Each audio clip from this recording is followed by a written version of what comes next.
Just before this episode, here's how you can get more from Never a Truer Word. If you're listening to this podcast on Spotify, you can subscribe to this channel to get early access to the weekly analysis episodes, video episodes so you can see the statements as I analyse them, and exclusive content too. And if you're here on YouTube, then become a member of the channel to get early access to everything and exclusive content not available anywhere else. The mother of missing boy Sebastian Rogers has given a new interview to mark the 1-year anniversary of his disappearance. And as someone who studies words and the words that people use, some of the things she says make me curious. We are never going to stop searching. Welcome to Never a Truer Word, where we look at the words that people choose to use to see if they're telling the truth, the whole truth, and nothing but the truth, using my statement investigation process, which anyone can use to understand what people are saying and writing around them much more clearly. So, Sebastian Rogers went missing a year ago. His mum, Katie Proudfoot, has given a new interview to mark that year anniversary. Thank you to the person that put this in my inbox, because they know I've studied Katie Proudfoot before. My conclusions when I looked at some of the interviews that she gave around the time that Sebastian went missing were that she knew why Sebastian had gone missing. I think it was a strict household. I think Sebastian and herself had some sort of confrontation the night before it was reported that he was missing, that she saw him leave, and she's not saying that part out loud. So what does this new interview reveal? Let's dig into it. Let's have a look at the words and let's hear what Katie has to say. Now, the first thing I want you to listen to here is the tense she uses to describe Sebastian. Cats are the number one. He loves animals, almost all animals. He loves water. He swims like a fish. So here she's using the present tense. Cats are the number one. He loves animals, almost all animals. He loves water. He swims like a fish. So this is the present tense to describe Sebastian. Very much what you would expect if she was aware that Sebastian was still alive. She would use that present tense. It would be a reassuring thing, because sometimes when you hear from the loved one of a missing person and they know that something has happened to that missing person, that person is not with us anymore, then they slip into past tense, even though the concept should be that this person is still with us. However, that changes further on in the interview. December 7th,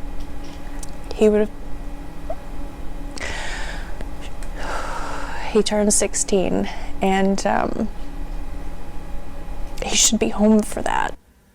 So Katie says there, December 7th, he would have, and then there's a long pause, he turned 16 and he should have been home for that. So there she uses the past tense, he would have. And what I think has gone on there is that she realizes that she used the past tense, because she pulls herself up short. She almost doesn't say all of the have there.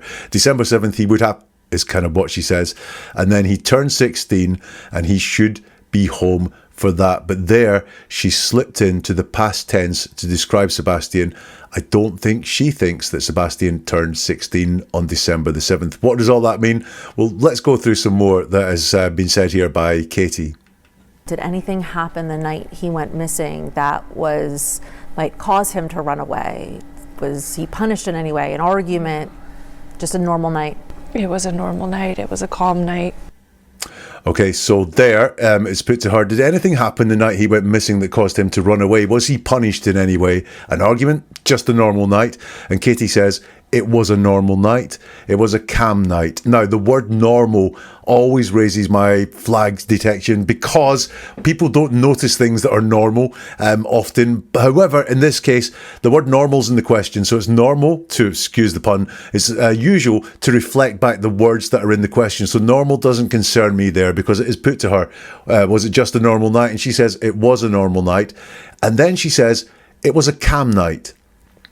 Why does she feel the need to point out it was a calm night? Because a lot is put to her there. Did anything happen that caused him to run away? She doesn't deal with that part of the question at all. Look, maybe it was edited out, to be fair to Katie, but she doesn't deal with the fact that she's asked, was he punished in any way? Did anything happen that caused him to go missing? And she doesn't say, no, none of those things happened. She just says it was a normal night, reflecting back the question. And then she feels the need to tell us it was a calm night. Now, why does she feel that need to tell us that it was a calm night? Why does she feel the need not to deal with, did anything happen that caused him to run away? Why does she feel the need not to take on the question, the part of the question that was he punished in any way? Let's get some more from Katie. What do you believe happened to Sebastian?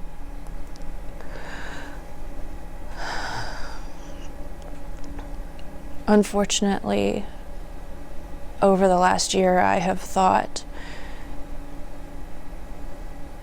every single day, night, every moment of every possibility of something that could happen to him, where he could have gone, if he had gone with someone, if someone took him willingly, unwillingly, if he'd run away and got lost, if he'd a million different things. And unfortunately, I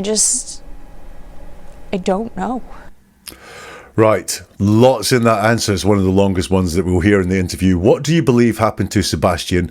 And she says, unfortunately, over the last year, I have thought every single day, night, every moment of every possibility of something that could have happened to him.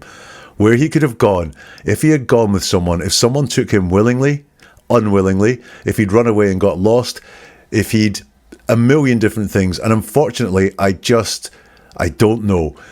Twice she says unfortunately. Now just let's break down what this answer is. It's what do you believe happened to Sebastian? And her answer is at the very end there, I don't know. Why is that unfortunate?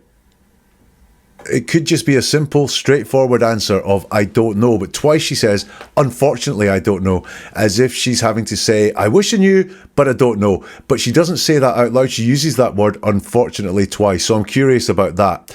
I'm also curious about just how long it takes her to say, I don't know. Instead of just saying, I don't know, she has to tell us how hard she has worked to get to this place of, I don't know. In other words, she has to persuade us that she's considered every single possibility and that the I don't know is not just a natural thing of I don't know what's happened. But what we've got instead is this, I've really thought hard about this. Look, every single day, night, every moment, every possibility, and she's working hard to persuade us here that she's worked hard on this to come up with I don't know.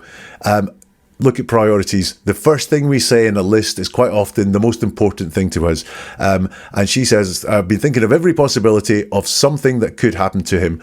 Where he could have gone is the first thing. Then if he's gone with someone, then if someone took him willingly, then unwillingly, and then if he run away and got lost. Well, the first thing she says in all of that is where he could have gone. So I think that is her most likely scenario in her head. Maybe the most likely because it is the most likely of all the ones she's considered, or it could be the most likely because she knows that's what happened, that he went somewhere that night. But certainly for me, the top priority in her head is thinking that he's gone somewhere, which means he went of his own volition and left there. If you look at the end, when she's listing all of these, she says, if he'd, and as if she's going to say another suggestion, but she can't think of any other suggestions. So she then goes on to say a million different things, just a catch-all phrase. But before that, she says, if he'd run away and got lost. And that's the last thing that she has to say. So again, is that if he'd run away and got lost, and then she can't think of anything else because that is what she either knows or what she strongly suspects has happened. Where he could have gone, he run away and got lost. I think that is very much where she's at with this one, and she has that knowledge. But I do want you to notice just how many words it takes to answer the question. What do you believe happened to Sebastian? I don't know. But however, she praises how hard she's worked. She tells us all the possibilities she's thought of. And then she says, I don't know at the very end of it. That, for me, is a contrived answer. And I think shows a lot about what is going on in Katie's head. Also, she's not asked, what do you think happened to Sebastian? But it's what do you believe? And she doesn't quite take on the believe part of it ever. Let's get some more from Katie Proudfoot. What do police tell you at this point? What do they think? Unfortunately, that they have zero evidence. Another interesting answer. What do police tell you at this point? What do they think? Then there's a long pause before she answers, and she says, unfortunately, that they have zero evidence. So let's break that down. Now, that long pause. What do police tell you at this point? What do they think? The long pause. Why does she have to think for a long time before saying what the police are telling her, where the police are at? Why is there that long pause there? Is this the fact that she's not wanting to say the first thing that comes into her head, which is the truth, which is what the police are saying or what the police have let onto her? And instead she's thinking, how do I word this in a way that works out for me? Very potentially, that's what's happening. She says, unfortunately, so we have that word again. And then they have zero evidence.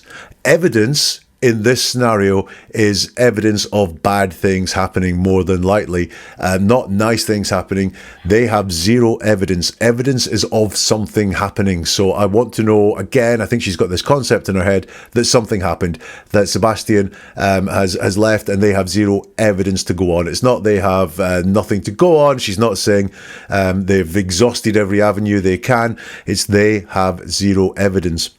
You'll notice this is a compound question. There's two parts to it. What do police tell you at this point is number one, and what do they think is number two? And she only answers the first part of that question, which is what do police tell you? They have zero evidence. What do police think? She doesn't take on at all. She doesn't tell us what the police have told her the theories are. Why is that? Maybe the police haven't told her the theories. She doesn't say that. She doesn't say the police have not told me any theories. She wants to not take on that part of the question about what do the police think.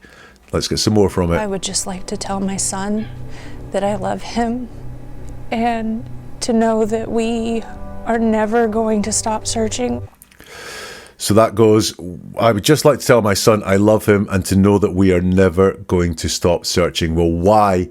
Why would you never stop searching? Why would you never stop searching? Because if you know he's not going to be found. It's a very interesting way of describing that. It's not we're never going to stop searching until he's found, or we're never going to stop working until he's home. It's just point blank, we are never going to stop searching. At the very best, that suggests she thinks there's a futility in the search for Sebastian. So that's the highlights of the interview. That's the bits that I pulled out. It doesn't change my mind on what I think happens. I think she knows what happened. It was that calm night that I don't think was so calm, and she knows that Sebastian left the house that night. And I think now, sadly, because we'd all like a positive resolution to this, but I don't think she holds out much hope that Sebastian is going to be found safe, which is kind of sad, and it must be a sad place for a mother to be. If you want more episodes like this, digging into the words that people choose to use, then do hit the subscribe or follow buttons, which means you will get new episodes as soon as they arrive. And also, get yourself this skill of understanding the words that people choose to use and what they could really mean. If you press the like button, that just helps this get to more people and get more people interested in understanding that listening to the words that people use can be very informative. And if you really want to, please share this with people you think would be interested as well.